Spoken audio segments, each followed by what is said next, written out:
Welcome back to the Lift Free and Diet Hard podcast. I'm your host, Andrew Coates. Join me along with industry leaders and friends on a quest to get more people through the gym door and eating and living healthier. Join me where evidence meets empathy while rejecting fitness industry fads and extremism. Let's begin. Chris Powell, finally making this happen. Man, we talked about this a long time since we both spoke at, Coaching Con last year. Got to hang out a whole bunch. And so for anybody who's not super familiar with you, you're interested because you're actually much more mainstream than a lot of our industry, which is sort of a unique thing. I really respect people in our space who have Bachelor of Exercise Science, certified strength and conditioning coach like you are. You are an IFBB pro, which I didn't even know until I was researching. You're a 2 times New York Times bestseller, but you may be more visible to people because you were the host of the ABC series, Extreme Weight Loss, or it was previously known as Extreme Makeover Weight Loss Edition. Yes. You frequently appear on Good Morning America and other mainstream media, and I love that stuff. It's great to have you on. Oh, dude, thank you. But you've done your research. That's for sure, brother. Well done. There's way more. I mean, I could have spent 20 minutes listing off the appearances you made on various things. But like I said, our industry sometimes tends to be this little bubble and microcosm that argues over research-based what have you. Meanwhile, we get frustrated at the people who are saying outrageous shit in the mainstream with larger audiences. And so I like the people who have, that evidence-based, credible, educated background, et cetera, but who've actually cracked the code in a way and gained access to a more mainstream platform, right? That's not common. It's an interesting balance that I learned a long time ago, which is a story unto itself, and we can go wherever you want to go here. But yes, because I understand how often the general population needs to be spoken to, but then I have to do so ever so carefully because all the people I really, really respect in the space, in the science-based space, I know they're watching closely. And so it's really important that I can connect with a larger audience on a very simple level and make not claims, but at the same time, help guide them and with the greatest of intentions, but without walking on eggshells a little bit, making sure that what I'm saying is true, or at least the research to this point, it seems to support whatever it is that I'm saying, so that I don't upset the people like my peers that I really truly respect and love. So, well, even the way you just phrased that is proof that you're legit, right? And there are people who have spent time in that world. I think Ben Bruno's done a wonderful job, Don Saladino, and I think a big thing there is they train very mainstream famous people. And so they've had access to, I'd seen Ben on, I'm not sure if it was Good Morning America, but he's been on those kind of TV shows. And that's going to make a difference versus us arguing in an echo chamber. This episode is brought to you by Macros First. I've always struggled with nutrition tracking apps, even the slightest hassle or friction, and it breaks my habit. That changed with Macros First. When I tried it, I told my friend, the founder, Jacob, quote, "This is, let's just call it a certain other app on steroids. It's the easiest app to use, and it has a free barcode scanner, which if you use tracking apps, you know this is a really big deal. I recommend Macros First to all my clients and friends, and even had them sponsor my 2024 conference. Here's an example feature I love, auto-calculate food portions. Let's say you've got 30 grams of protein left for the day, and you're thinking, how much chicken breast do I need to hit that? In other apps, you're left guessing serving sizes, hoping you get close to your 30-gram goal. With Macros First, just tell it the target you want to hit, and it tells you exactly how much to eat. No more macro Tetris. Other apps ask, how much do you eat? Macros First also lets you ask, how much should I eat? And while Macros First's premium version is incredible for any user, the basic version, which is nowhere near basic, is free to use. So you can go to either the Apple Store or Google Play to download. Let's go right to the goodies. All right, so the first thing I want to dive into is, what are the biggest mistakes people make when they're trying to lose weight? It's broad, but what matters? Yeah. In my experience, and here's the thing also, I can only speak to the folks that I've really spent the majority of my career working with. And those are the individuals that are really trying to lose a lot of weight. I specialize in those who are trying to lose 50, 100, 200, 300 pounds. And so, but at the same time, you can take those same mistakes and they kind of translate across any journey of transformation. Right. And so I think mistake number one is taking on too much too soon. and we've all seen this, of course, as coaches. It's just like you got that client who comes in just fired up and ready to rock, and they're ready to portion all their meals and drink a gallon of water a day and do the 45 minutes of cardio and 2 hours in the weight gym and da da da.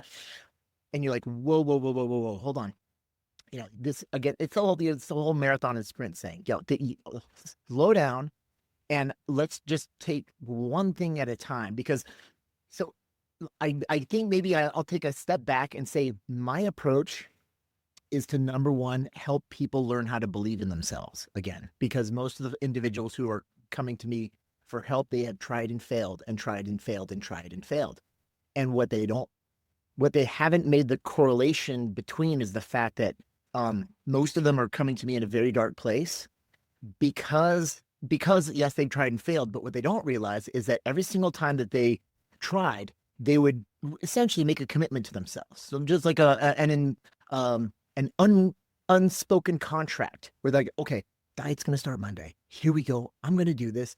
Diet starts on Monday, and immediately whatever it is that they've taken on is so big, it's just not reasonable. And so by Wednesday, they're smashing a pizza in the break room, right? And they're just starving, and and they're off the rails. And then here's this downward spiral again. So it's try and fail, try and fail, try and fail. So my job is to build them back up, but I can't do it for them. Only they can do it for themselves. And so how I reverse engineer this whole process is I just have them take on one small thing and keep that promise to themselves over and over and over again until they start to believe in themselves enough so they can take on one more. Because I'm working with people that have got a long journey ahead. We've got just the weight loss chapter we're talking is probably going to be 2 years, sometimes 3 for some of them, maybe some of them 1. But that's a decent amount of time to go through a weight loss journey. So my number one thing is just to go ahead and slow it all down. Say, I appreciate the enthusiasm and and I'm here for this, but it's my job as a coach to say, no, we're not going to dive into, dialing in all of your macros and hitting all of your targets and drinking all your water and doing all the training. Hey, let's just focus on one thing. And by the way, if you want to do anything above and beyond that, that's gravy. Knock yourself out. And so that would be number one. Number two, it's just, again, every coach out there, I'm sure this is going to ring true with you. Just constantly changing programs over and over and over and just chasing. It's 21-day fix, and then it's keto, and then it's carnivore, and the thing is, and they'll jump over to one for 2 or 3 weeks, and then, oh, this isn't working. And then they jump to the next. And it's one of those things where I just have to grab any client and take a big step back and give them realistic expectations from the get-go of, laying out that this is going to be a long, drawn-out process. You're the artist here. We're going to find out what works best for you. And then that would I think that would spin into number 3. Now, granted, I haven't had much time to think about this, so I'm in the hot seat here. So I would say number 3 is diving into these these programs on rails that don't allow flexibility of lifestyle. And so, subscribing to a 90-day grind, and again, for many, it's a wonderful starting point. And some of them will continue on their journey and they won't look back, and they'll go on, they'll greatly improve their quality of life, and they'll get the bug, and it will turn into, the next 40 years. That's such a huge win.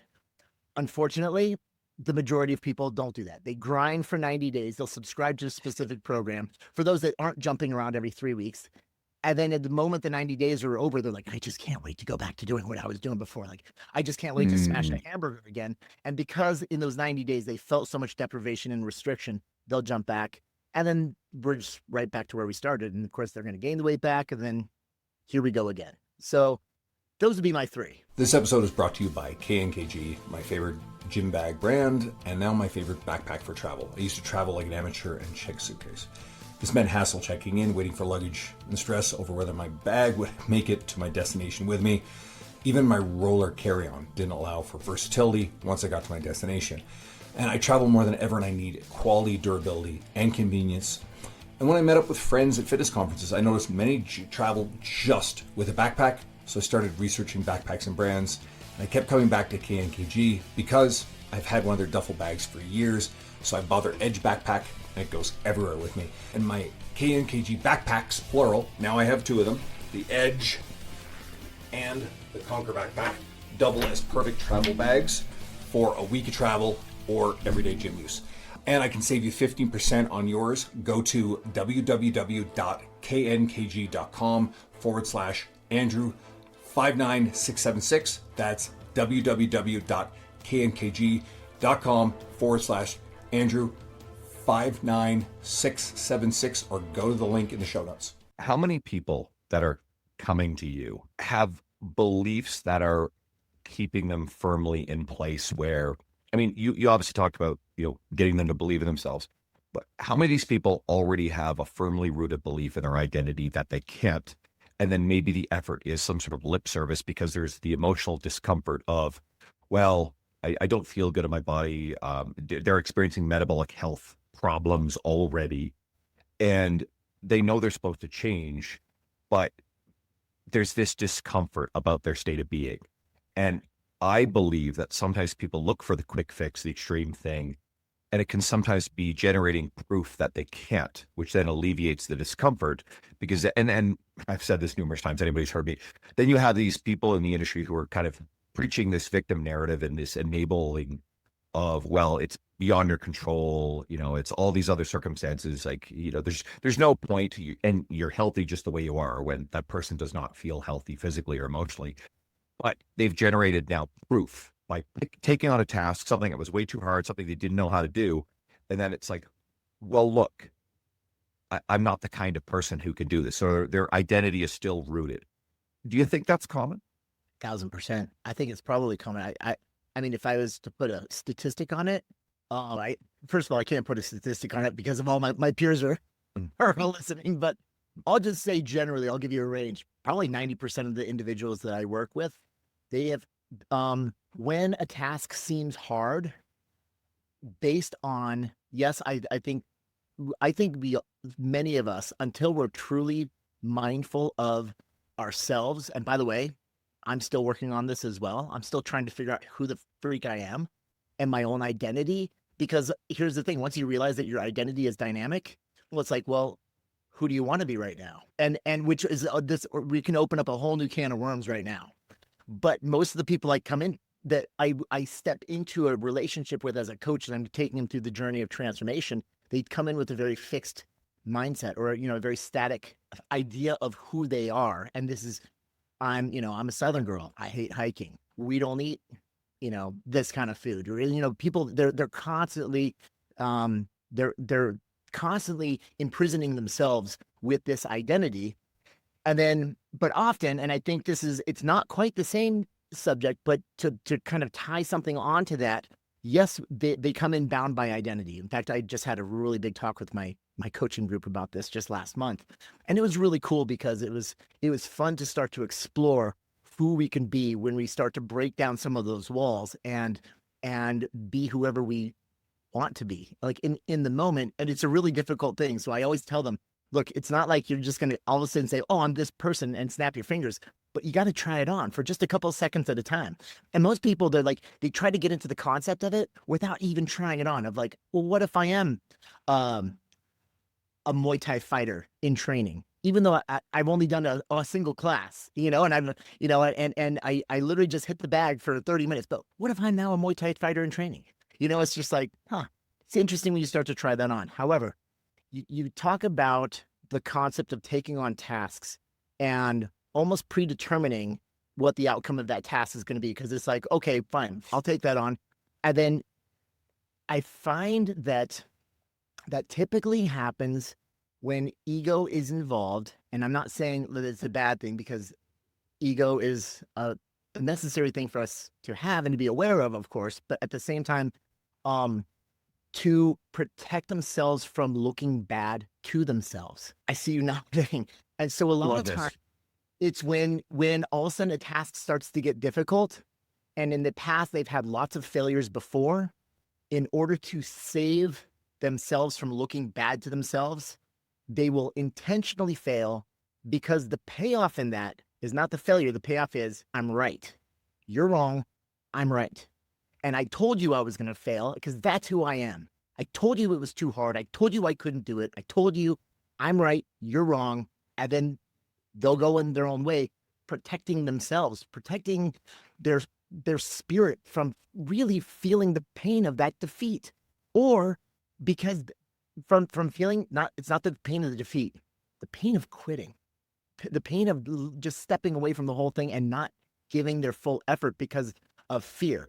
And sometimes it's not just the fear of success of the failure, it's the fear of success as well that we can absolutely tie into it. And I see that quite often. Well, it puts pressure on these people to live up to something that's really challenging, right? So it's probably easier not to. And I agree with, and frequently talk about, how these beliefs and narratives protect people's egos and identities from, and I think we have to look at, okay, what is it protecting you from? What are you afraid of? Exactly. But by the way, if you can open up that conversation without defensive barriers, then you can really, as a coach, start to make some incredible progress with that beautiful human that's just trying to protect themselves from being hurt.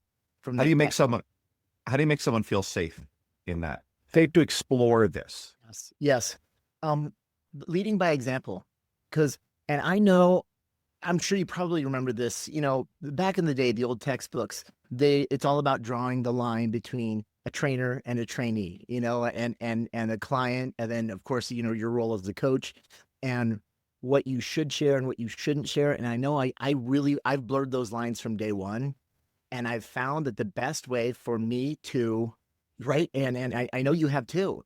And that's how you connect with people, is that you don't ask them to give to you first. You got to give to them, and you have to open up and be vulnerable with them and say, look, hey, let me tell you about a time when my ego was so strong and I was trying to protect myself, but this is what it cost me, and this is what it hurt, and it hurt me. And so this is what I learned in the process. And so again, just share it. I will always share first, just to let them know, hey, I'm human too. I don't have all the answers to this. I haven't mastered it, but here's where I've been on my journey, and I really want to help you. And I never expect that on meeting number one, but I like for them to understand after several interactions where my heart is, and that this is not a power trip. It's not about me being the master and then sharing with you all the secrets. No, I'm a perpetual student in this with you, with childlike curiosity for how I work. And this is what I've discovered about myself. And I'm happy to share that with you if you'd like to share it with me too. And as they start to share, they can start to heal, and they can start to be aware of themselves. And again, it starts to open up this world of curiosity and discovery for themselves, as opposed to, I'm right, you're wrong. I'm the coach, you're my client type thing, I think if we can create psychological safety for people, it's the foundation for them. So I like that. Now, I'm going to pivot back to this stuff, but I want to open up a door first, because this is going to be kind of fun. Could shows like Extreme Weight Loss, and obviously America's Biggest Loser is the famous one. Could those shows even exist today? No, they couldn't. Absolutely not. For what it's worth, I do believe that the stories that we told were beautiful, because it wasn't about the weight. We really wanted to get into the psychological journey behind it, the pain, but then also the hero's journey of, walking through the fire and then overcoming at the end, and share that incredible success. However, we were weighing individuals on truck scales, which is, to show, but at the same time, it was absolutely acceptable that, because we actually didn't have scales that were large enough. We had some individuals that were, 650 pounds. And so it was really difficult to create, to find scales like that. But then on top of that, it was like, there was also a production and there was storytelling to it. And so, but at the same time, there is absolutely no way it would work, because of the level of sensitivity these days. And of course, there was the body positivity movement and everything. And so we came under a lot of heat because of it, not as much as the other show did, because we actually took a full year to take our people Uh-huh. through our journey trans. There was no competition. This is just people that came to us and wanted to change their lives.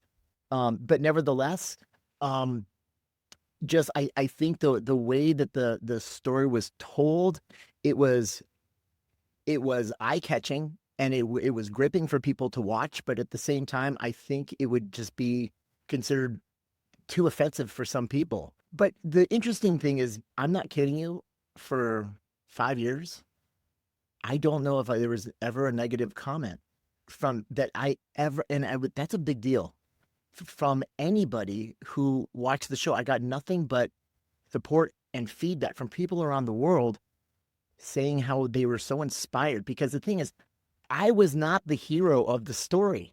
I was the supporting actor, and the individuals that actually went through this journey, they were the hero.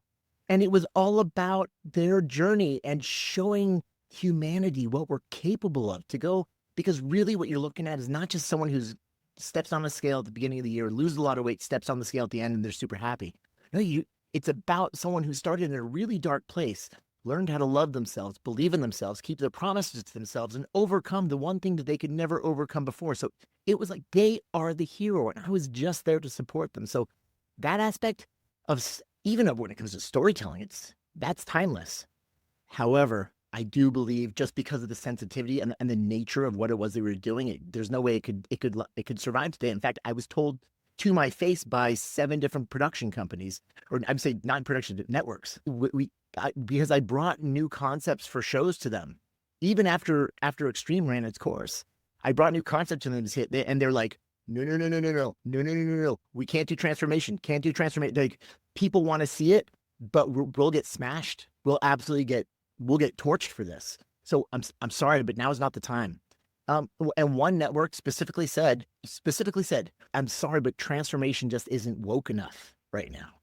And so I was like, okay, thanks guys. It's good to see you again. Because, I spent some time in this industry. It was great. Like, I was sitting with a bunch of friends, and who are running networks, and they're like, we just can't touch it right now. And even they were saying, like, with like clenched teeth, they're like, people want to see it. And by the way, we know that there are millions of people that want to lose weight. They want to change and they want to see this, but we just can't touch it. I'm sorry, we can't touch it right now. Okay. Did you get indications from the fan base that it inspired successful changes in the audience who were watching? Yes. And that was probably next to actually having a front row seat to the individual that I built a relationship, getting them across the finish line and celebrating with them. Like, but it was the feedback that felt so good from people, because my show was actually, because it was a one-off, every single episode was a one-off, in one person's journey.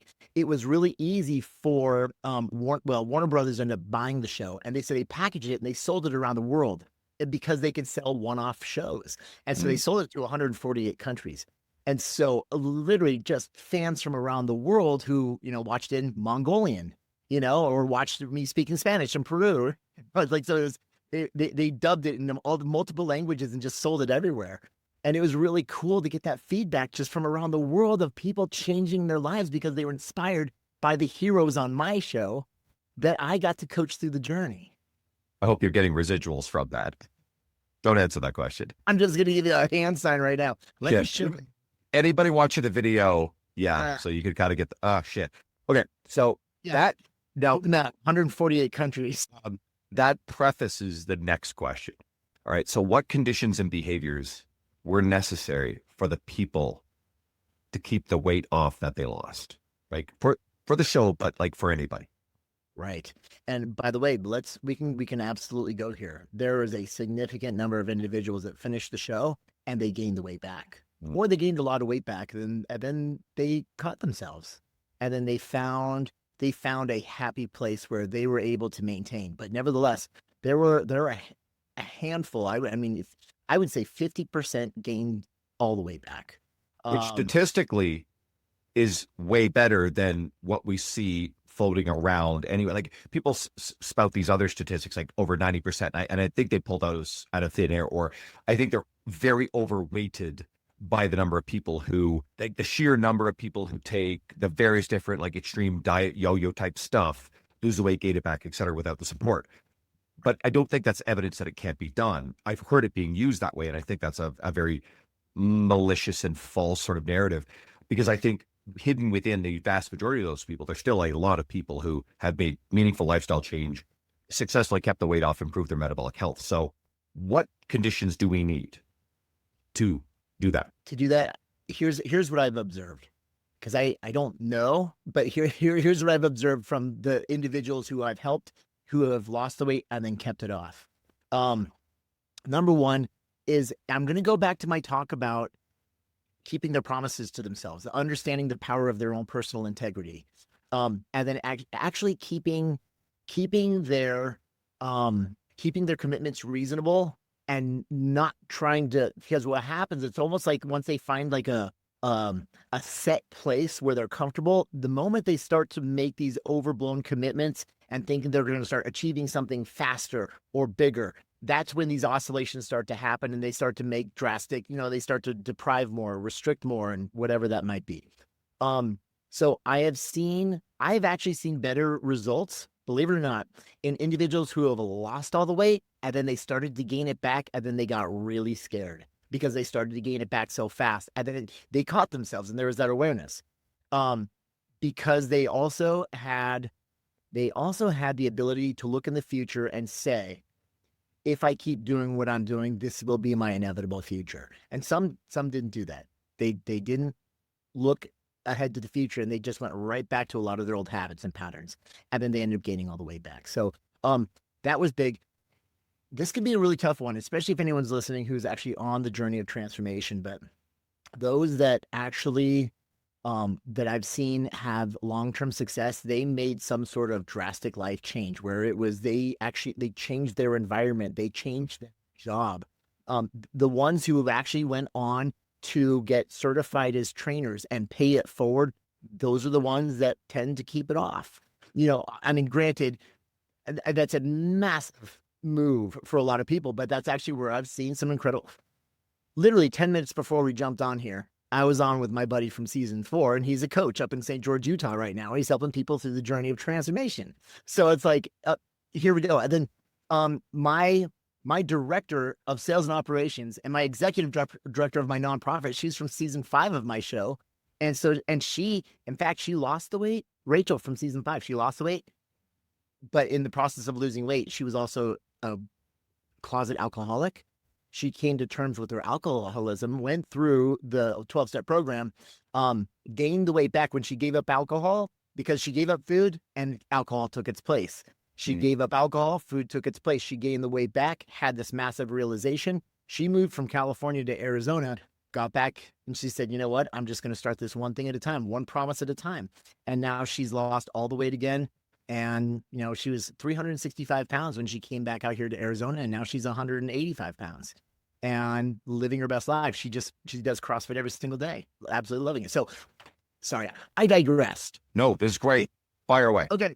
Yeah. So just going back to the people who've lost weight, the ones that have actually kept it off and found some sort of passion in their movement, whether it's pickleball, soccer, coaching other people, and CrossFit, or yoga or Brazilian jiu-jitsu, or whatever that might be, they've found some sort of passion and movement. And we also see this in the literature as well, right? If you look at people who've lost a lot of weight and maintained it, that's why they say activity is such a massive part of maintenance. Yes, nutrition is going to be a driving force, but you have to find something that you love to do, that and that's going to keep you active every day. And sure enough, I've seen that correlation directly in the experiences that I've had with my people who have lost weight and kept it off. Massive life change. Again, changing location, changing job, changing something like that, because they were able, when you go through a big life change, your mind is super pliable to adopting new habits and behaviors. When you're in a new location, when you've got a new job, when you forces all these changes in your environment. And a lot of them also, the ones who I've seen successful, were the ones that started to remove themselves from some of their support system, quote unquote support system, that wasn't a support system. And I've seen relationships built, and I've seen relationships fall apart when one spouse or one partner was not willing to change and the other one was on a big journey of transformation. And so those who took the big leap, whether I've seen a spouse jump on board, and I've seen long-term change happen that way, which has been, that's the most beautiful thing you could ever ask for and see, is to see the two people come together and support each other in the process and then continue on.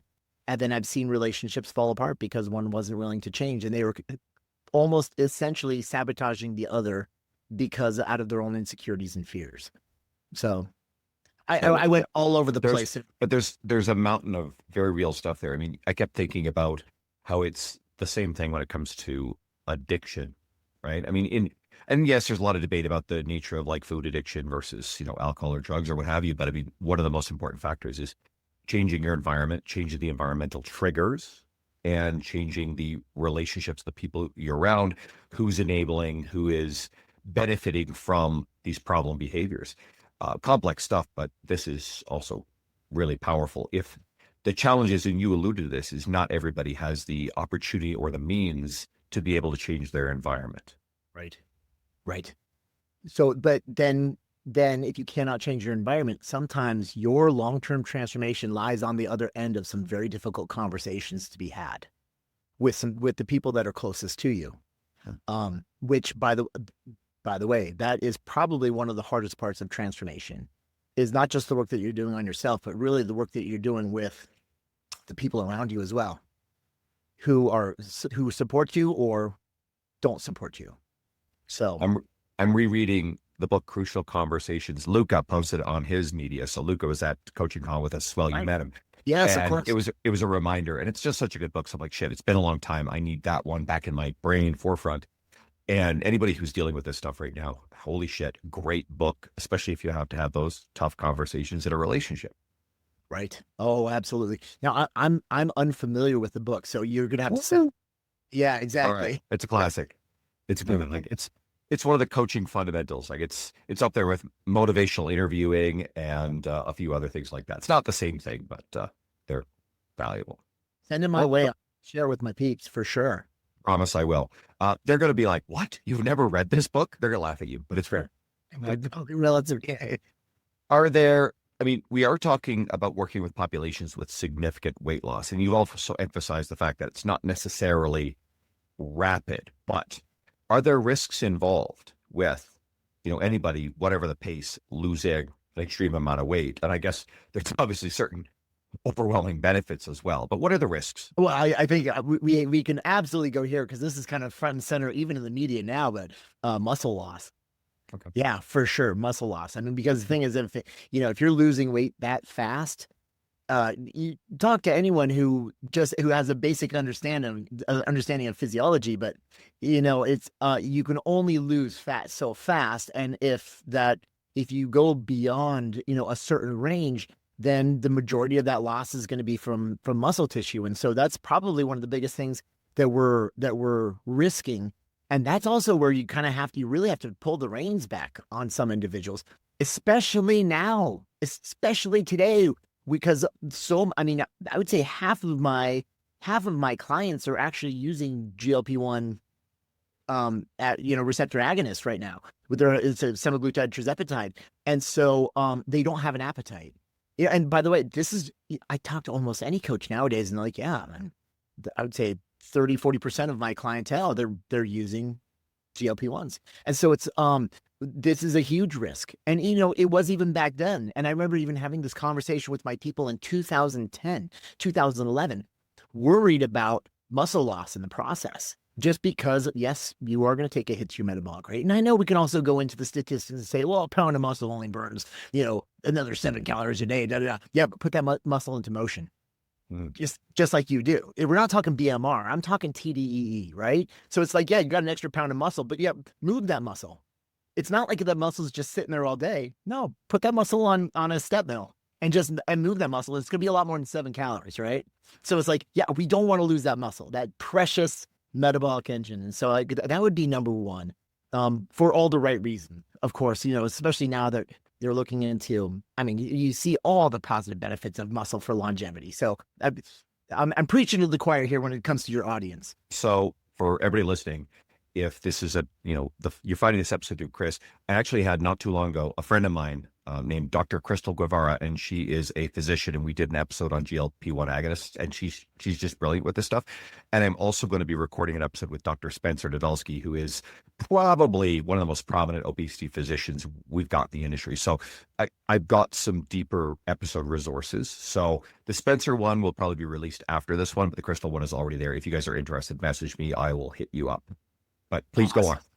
I'm sure those were fascinating interviews. Oh, for you, I'll bet those were just amazing interviews. Well, they're great. So I've had Dr. Crystal Guevara speak at my conference the last couple of years on that topic. She's just great. I mean, she's part of Renaissance periodization. She's Dr. Mike Israel's wife, although that's very secondary to the fact that it's her own credentials are world class. So great human being and a dear friend. That's awesome. That is so cool. And so, okay, so we'll check off muscle loss as one of them. Number two, I remember we had to watch, hold on. And I'm trying to remember why it was that this was a concern. The gallbladder, a lot of times really quickly, they can develop gallbladder issues, which is kind of interesting, right? Gallbladder full of bile, emulsifies fats. But at the same time, I was, and full transparency, to be honest with you, I can't remember why exactly we always had to watch out for the gallbladder. She says they were going through the process, but fortunately we didn't have any major issues there. The other thing we always had to watch out for really was more than anything, just the psychological aspect of it, of the deprivation and restriction. Because granted, you want people, they all want to lose weight fast. But of course, we also, actually, I'm going to throw in one more thing into the mix here. Elasticity of the skin. Of course, the younger people, based on genetics, based on and their age as well, they've only got so much elasticity of the skin. And so usually our younger people that were going through the journey, their skin would tend to come back a little bit better. And then some of the older folks that were going through it, they were just left with so much hanging skin the faster they lost. We actually were seeing that with that. Isn't there a name for it, like Ozempic face or something? Ozempic face, yeah. Because if you lose weight really fast, again, the skin only has so much time to come back together. And now, granted, at the same time, the skin only has so much ability to come back together, no matter how fast you lose it. Oh, well, I shouldn't say no matter how fast you lose it, when you lose it. However, supposedly, if you lose it really fast, it tends to be even baggier. Do I know this for a fact? I don't know this, but I've seen it. Observationally, I've seen it, and it's like, oh, there could be some truth to this because I'm seeing it with my own two eyes because I've helped a lot of people through this. But nevertheless, yeah. So skin elasticity, but then going back to the psychological aspect of it, a lot of times people, because there's a payoff, it's like, okay, I am going to grind and I'm just going to eat chicken and broccoli and rice. And by the way, we had quite a few individuals I've taken through the journey. They want to do that because they've seen so much rapid success doing that in the past that they switch into that mindset, and because they're going for the payoff. I can do this and I can grind because it feels so good week after week to get that number on the scale. Here's the thing. They never prepare themselves mentally for maintenance because, granted, even though we can bring those calories up, you're not getting that payoff on the scale anymore. And they don't get used to making those healthy swaps and weaving in flexible foods during the weight loss journey, so that it's really hard for them to exhibit any sort of balance or control when they cross the first finish line and they move on into the much longer race, which is maintenance. See, this is why this is another reason why so many of my people, they've gained it back, is even though I was saying, please, like, carbon flexibility, you can eat this, have a diet soda, eat XYZ. And like, that's another conversation unto itself. But yeah, like, just trying to get them to eat more within the lines of just maintaining a calorie deficit, but having a lot more variety. That's, I definitely run into that a lot. Is there anything else that you found has really helped people be successful, especially, having lost a lot of weight and keeping it off? We've talked about environment. We've talked about relationships. I suppose, what about, I swear there was some, I don't know if it was like formal research or certainly it's been talked about, but the support of a coaching relationship, and it doesn't necessarily have to be like, quote, trainer, direct coaching relationship, but that level of support is people are more successful when they sustain their support structure versus when they leave it. 1000%. And I don't know what those numbers are, but I've heard some pretty wild statistics about people and the results that they get when they're working with a coach or some sort of accountability partner. That's the biggest thing. It's accountability. And if that looks like a coach, if it looks like somebody who you're constantly reporting to, who doesn't even know the guidance, but you're reporting to them on a regular basis and you're consistent with it, but it's the accountability key. So if someone has that tool for accountability, I don't know the statistics, but I do know that their chances of success during the weight loss journey and maintaining it is exponentially higher. And so obviously, I mean, you are a coach. I am a coach. We've seen this with our people. And I mean, how many times have you had individuals be like, I got this, Andrew. Thank you so much. 9 months later, they're like, I'm coming back, Andrew. All too often. Of course. All too often, right? And we say as coaches, I mean, and I say this all the time, I want my clients to be functionally independent. I want them to have, the exercise skills, but I also want them to have psychological skills. And that's why I'll tell people like you. I've got another really great episode with a guy named Josh Hillis. Now, are you familiar with Josh? Not familiar with Josh. I'm going to introduce you to Josh after the fact. I'm going to introduce you to Crystal as well. I'll do a little bit of an intro. I like doing this sort of thing because they're going to be valuable resources for you. You'll like them and vice versa. But I find that people who have your kind of messaging and empathy, there's certain people where empathy just bleeds through your soul, and that's very much who you are. I think that has a lot to do with why you are where you are and been successful with it. And I think just even listening to someone like you or being plugged into your media can be really helpful. I hope everybody listening, if you've got someone in your world who maybe they're struggling with the things we're talking about, I kind of hope you'll share this episode with them, introduce them to Chris, and then those people will then go and dig into Chris's media a little bit more, because that could be the sort of thing that helps. So maybe they're not ready for change, but it's a voice in their head that's kind of like, this is stuff that I've been stressed out about for a while. Maybe this is something that'll help. So I think resources and support can come in many forms. It doesn't necessarily mean a one-to-one coaching relationship. There are lots of groups and communities in the online space locally that people can find. But I think it's finding them and continuing to use them. And it keeps coming back to the addiction. I mean, one of the big things that helps in addiction recovery is social support, right? Oh, that is one of the strongest components to support people going through the journey of rehabilitation is their social support. But you know what? Just to double down on the whole coaching thing, when it comes to accountability, the beauty of a coach versus just someone that you're holding yourself accountable to, like whether it's a buddy or a partner or something like that, is it's when you invest in that relationship, when you're financially invested, you are willing to put so much more into this process. And so it's the exchange of not just currency, but it's the exchange of energy in this process. And what you're doing, you're also investing in someone who can help you navigate some of the pitfalls along the way. Because a lot of times if you got an accountability buddy, or a partner or something like that, you can manipulate a partner really easy because you know what strings to pull to get you where, to get you what you want. But a good coach is going to tell you what you need to hear and not what you want to hear, as the saying goes. And it's true. But at the same time, when you do encounter obstacles along the way, psychological obstacles or, social obstacles or even physical obstacles, they've been there, done that. They've walked this path and they can guide you in the right direction. And hopefully you found a coach that's genuinely passionate. They're not a paycheck coach. They're passionate about helping people. And so I always suggest that people look for that in a coach. As coaches, it's either walked the journey themselves or they guided lots of people through the journey, because they're passionate about it. So anyway, it's me getting on my soapbox real quick about coaches. I put you on the soapbox. I love it. A little bit of a pivot here. This one's a bit more introspective. In various media, you've discussed the mental health struggles and impact of negative social media comments on your well-being. Would you put the genie back in the bottle if you could? Okay. It's really interesting. It wasn't until more recently that there were more negative comments in just as far as social media goes.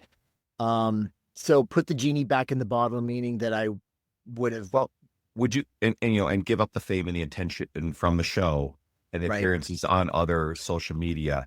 Right? And I'm going to make an assumption here. Correct me if I'm wrong, but we alluded to this earlier. But I have a feeling there's probably a lot of very ideologically extreme people who are status chasing individuals within their ideological spaces who like to choose targets that are enemies of their ideological belief system. And your show, which they probably never watch, and they probably don't actually understand the stories, and they probably lump your show in with The Biggest Loser, which, may be more deserving of some of the criticism that we've alluded to, and Your Collateral Damage. Is that kind of where the stuff's coming from? Yes. Yes, I would absolutely say people who've seen the show in the past, and then now, since it seems to be much more of a sensitive subject, as far as them feeling like we were sensationalizing obese people and exploiting them, that 1,000%. That's usually where most of the hate comes from.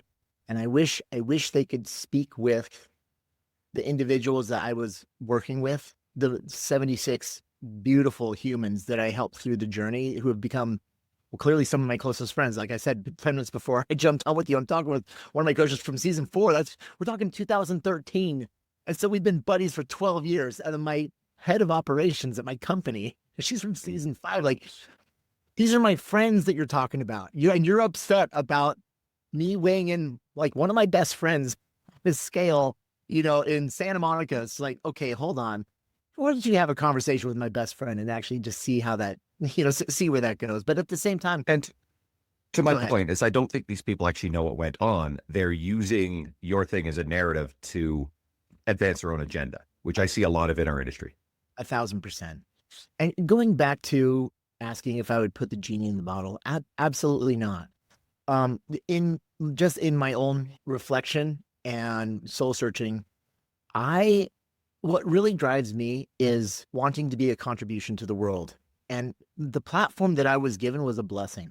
It was really, truly remarkable. And it was a once in a lifetime opportunity. And I took it for what it was. And I tried to make the very best I could of it. And I made a lot of mistakes along the way. And if I could go back and do the show again, I would do it totally different. There was a lot of stuff that I did that I'm kicking myself over. And I feel so guilty about, especially when even some of the methods that I used with the people is like, man, I wish I could go back and do it now with what I know. But at the time, I truly did the best I could with what I had, and my heart was in the right place. And if you ask anyone who went through the journey with me, they'll tell you the same thing. And so I would never put the genie back in the bottle, because again, it was such an incredible opportunity to have a platform to inspire millions of people around the world, to show them just the power of the human spirit and what we can overcome. And that fills my cup. Like, the payoff for me is I felt like I contributed to making lives better and not making them worse. And that's a win for me. That actually makes my existence on this earth meaningful to me. Next to being a dad, that's what I live for. And so I absolutely wouldn't. And I love the platform that I've been given, and I appreciate all of my followers and the networks to put me in a place where I have been, and even where I am now. And I would never give it up, but with it comes responsibility to continue to learn and admit when I'm wrong, and continue to strive to just do the best I can and share what I know, to help improve other lives, to continue to just contribute to make people's lives better. So The pros outweigh the cons. 1,000% the pros outweigh the cons. And there's, even if other people are trying to, advance their agenda. I was telling my daughter this the other day when she was dealing with some kids that were given a hard time at school. And I sometimes bring up, people saying nasty things about me, but you'll never meet a bully who's doing better than you in life, right? And so think about it. You never will. And so it's just, if anything, hopefully that will help give a little bit of compassion for maybe some of the pain that they're feeling and the insecurity, whatever that might be. And at the same time, it's like, hey man, I'm human too. I've scrolled social media. I watch some of these, individuals in this space who are advancing and doing really well. And, sometimes I'll even get that little twinge of jealousy myself. And I'm just like, man, it's like, I feel it too. And then I have to catch myself, because I'm thinking, well, okay, I've been that target for a lot of people as well. So you know what? I got to check myself. So, Totally fair. Very Yeah. human. yeah. Is there anything you would caution people about who are courting this level of public attention who crave the following, status. I don't love the word, but it's a human thing. And yes, this might be a little bit industry centric, but I think there's a lot of people who would love to be kind of quote rich and famous. And I'll couch this by saying like my experience has changed in the world of navigating it, going from a very, very, ordinary trainer, just basic relationship, social media, very good word of mouth, to having had social media and other media stuff that's grown. I am by no means famous, and I think that's kind of ridiculous to even suggest otherwise. But I have had a few experiences. I was in a different city at a concert. I got recognized a couple of times. People came up. They were very excited to see me. And I just stopped and engaged with those people. I was home on vacation in Newfoundland. Someone who knows me from social media came up, said hi, amazing experience. But I also now deal with, as a ratio of Alex Hormozy talks about this, the ratio of the really crazy people, the bad faith actors that exist in the population. If you have a larger following and number of people who know who you are, then a small percentage subsection can act in weird ways. I've had some obsessed and quite scary, interactions with people who've been serial harassers, and that's a really goofy thing. A couple of them popped up again recently, and when you're dealing with people who just don't seem to understand these boundaries, it's actually quite alarming. So is there anything that you would sort of caution people about? For myself, now granted, you had mentioned some like serial harassers. First of all, just understand that it's going to happen. Chances are it's going to happen. The way, and I don't know if this is the best way to handle it, I have to ignore. I ignore and hope it goes away. And a lot of times it doesn't. It just kind of stays there, and they land in your feed on a regular basis and in your DMs. But if you have, my biggest concern, or what I've encountered in my experience, by the way, I've had 99.9% of my interactions have been lovely. There was only been a couple that didn't understand boundaries. And then there's been some really interesting individuals online that were obsessed with my kids. And that's when I took my kids off of social media. Because that's, if you do have a family, just be careful posting about family. I stopped posting you won't see my kids' faces on social media for the last 3 years. Sometimes you'll see a back of a head, and something, because they're part of my everyday life, they're around me all the time. So most of the time I'll film around them, and I just try to keep my content really focused on serving the audience and not about, look at me and my family. Every once in a while it's like, oh, here's behind the scenes, but you'll rarely see my kids in there. Again, you'll see usually if they're turned around. But we've had some interesting and scary experiences with people just obsessed with the children. And that was the moment we had a scary experience about 3 years ago. I was like, that's it, done. They're off. And so be careful with that. The other thing, and again, this will go toward individuals who, if you are showing your kids on social media, and this isn't so much a fitness influencer thing at all, but just like if you're an influencer and you're sharing your kids, there was a couple. One of the strongest reasons why I stopped sharing my kids on social media was, yes, number one, for their safety. And then number two, sometimes I'd pull my phone out and my kids would be like, are you going to post this? If you rewind a few years, and then the moments that we would actually share together, and it dawned on me, I was like, wait a second, these moments that I'm wanting to capture for us as a memory, for them, it's not about the memory. It's about showing it to the rest of the world of, oh, look at what we're doing. So it's like, so then if I would ever plan, an event or an outing or something, I never wanted them to think that it was about social media. It was about the following, about sharing with them what we're doing. It's about, and that's why I stopped. Because if I'm going to take them to a concert, or we're going to go on a bike ride, or we're going to go on a vacation, it's about us. And if I'm going to pull out my phone, it's to capture memories that's only for us, and it will never be shared with anybody else. So this makes me think of something. So this is worth opening up. You've probably seen this. I think many of the people listening have seen this. There was I'll say his name because I don't give a shit, but there's a loud and controversial public speaker named Andy Elliott. And Andy recently, this video went ultra viral, and many people stitch in this video criticizing what he did.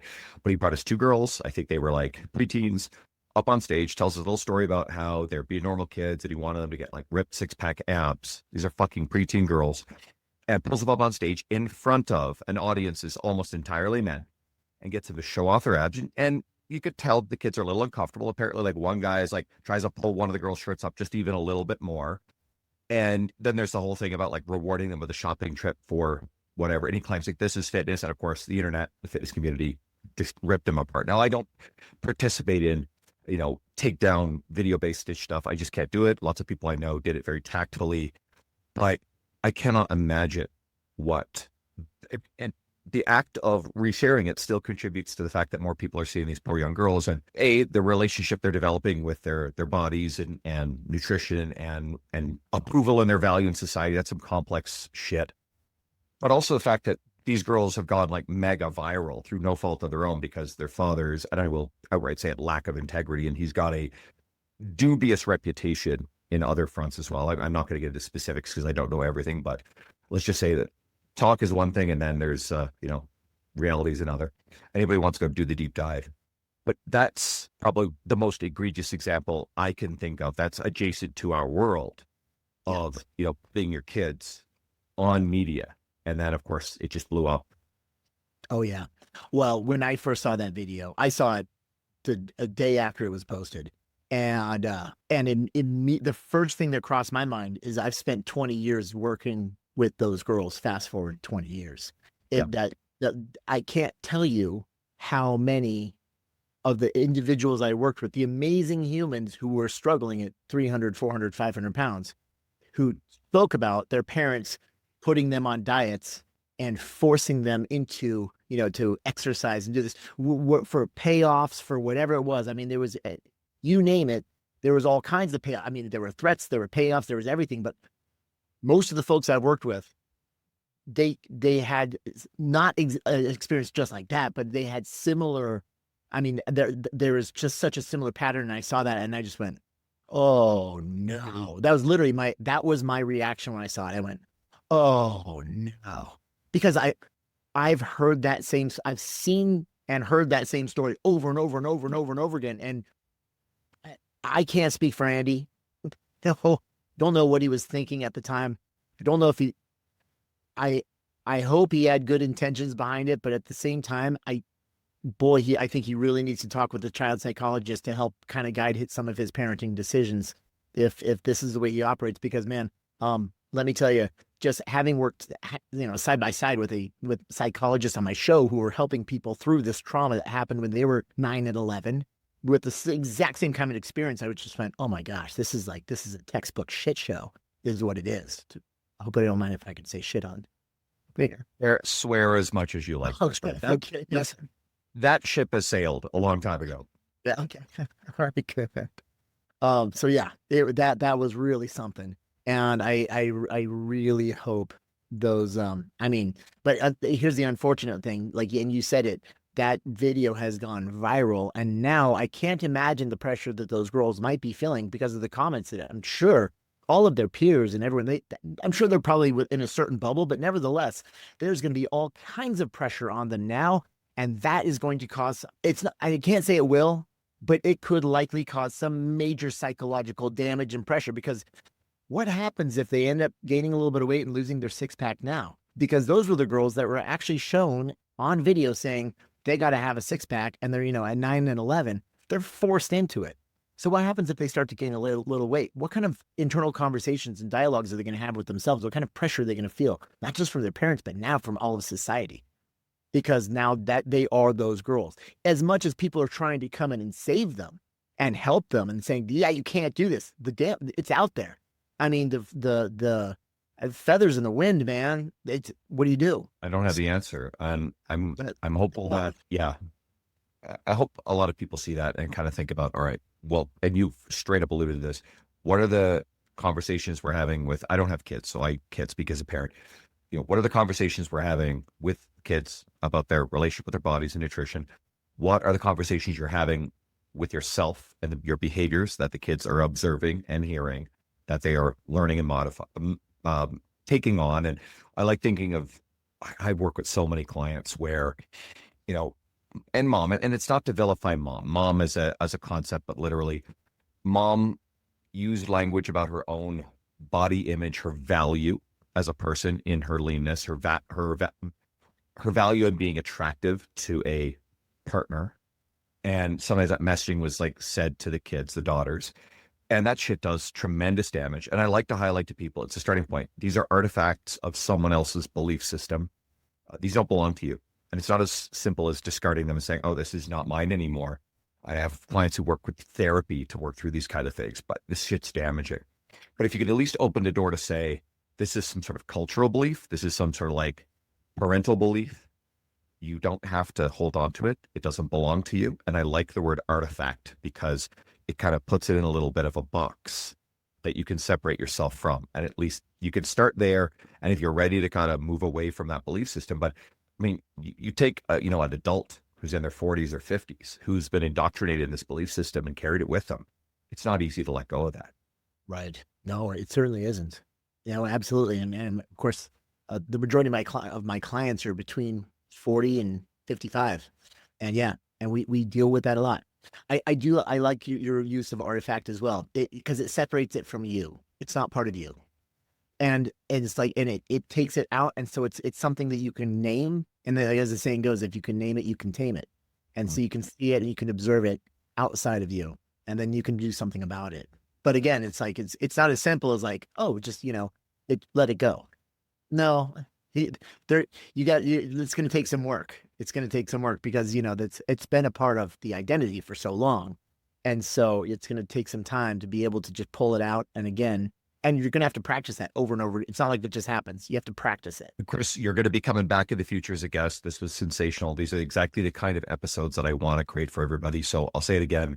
If you've listened to this and you thought, wow, this is something that someone in my world would benefit from hearing, this is how you help me bring on great guests, bring back great guests, is by sharing it with more people. These episodes, my goal is to make these a resource that makes people's world better. They are free outside of the time you spend listening to them. Thank you so much. And you can give back a little bit by following and digging into my sponsors. I've got some really incredible sponsors that I'm proud of having. So please check them out. I think, especially when it comes to the nutrition side, Macros First, which there's an incredible free version of that app. I believe Jacob, the founder, and we've hung out at a few events, and we've talked about how I think it's MyFitnessPal on steroids. It's got a free barcode scanner, stuff like that. So give those guys a shout. But if you found this episode helpful, please message me. I would love to hear from you. I would love your feedback. Please go follow Chris, and you can follow Chris on Instagram at Real Chris Powell. What other resources do you want to direct people to? Oh, well, Facebook is Real Chris Powell as well. And for anyone who's interested, if you're just wanting to take the very first step to moving every day, I do have it's my nonprofit. It's called Move 1 Million, and it's a free app that you can find on the Google Play Store or on the App Store. Just look up Move 1 Million, and it's a broadcast every day, and it's just 2.5 minutes of movement followed by 2 minutes of mindfulness. And again, 1,000% free, and we're on a mission to move 1 million people a day.